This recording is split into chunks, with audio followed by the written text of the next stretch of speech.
Awuzange bafowethu ngizomkhomba umfazi wami nomntwana wami ngoba bakhona babhala izinto ozibhedayo. Bakhomenta bathi mfowethu ngendlela omumbe ngayo wena sifisa ubona umfazi wakho nomntwana wakho mfowethu. Mina ngimuhle kube mumbe ngiyaziyenza. Ngisho ukuthi nisho lokho njengoba mhlala mungibona ngigcika amadaskoti ngingcolile. Amukazi mangibona ngiclean ngizomkhomba ama-picture wami nomfazi wami ngoba ngizomkhomba ama-picture yamfazi wami. Inkinga anginayo la eduze manje ngisemsebenzini ngila eSouth Africa yena usemakhaya. Ukwami manje nginendawo yami nomuzi wami ukwami manje mangisebenza ngisenda imali emakhaya.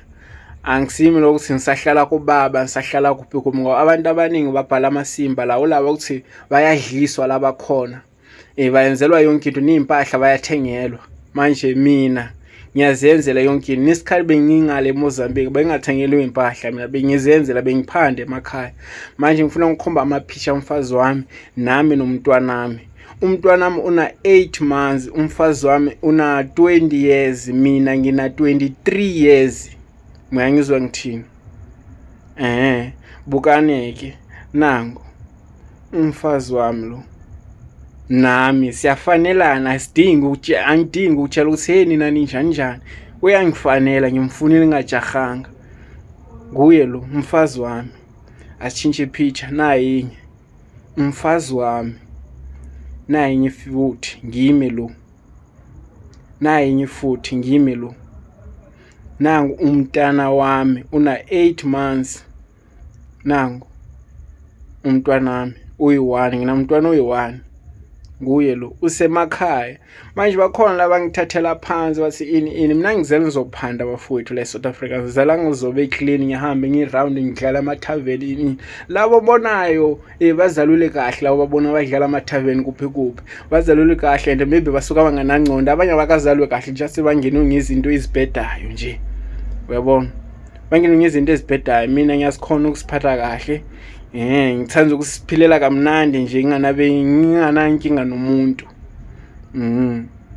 Angakholwisi mina ngulukunje. Hello Mzansi, welcome to Mgosi Mzansi. If today is your first time visiting this channel, please do the right thing and click the subscribe button. Nangibhuti waseMozambique is sending a message to bonke abantu abamdzelela lapha enkundleni yokuxhumana. Uyasho nje ukuthi yena unemfati ngisho ekhaya people asenga ukuthi hayibo nje noma ube kangaka unayo ngisho intombi uthi unemfati yena nemntwana. He was even showing us ma pictures emfati wakhe nemntwana wakhe. Uyasho ukuthi yena kafani nebantu balabaningi bala South Africa bokuthi uma basebenza batatu ukuthi basebendelani.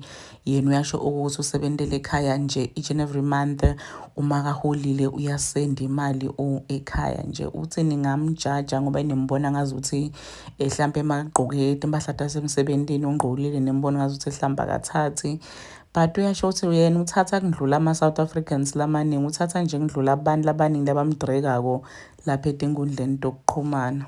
And I was reading the comments. Some people were saying ukuthi hayibo wena uhamba nini. Some were saying ukuthi hey cha ukhuluma iqiniso mfana uhlakaniphile. Do comment your thoughts down on the comment section. Don't forget to hit the notification bell. I will see you in the next one. I'm signing out. So goodbye.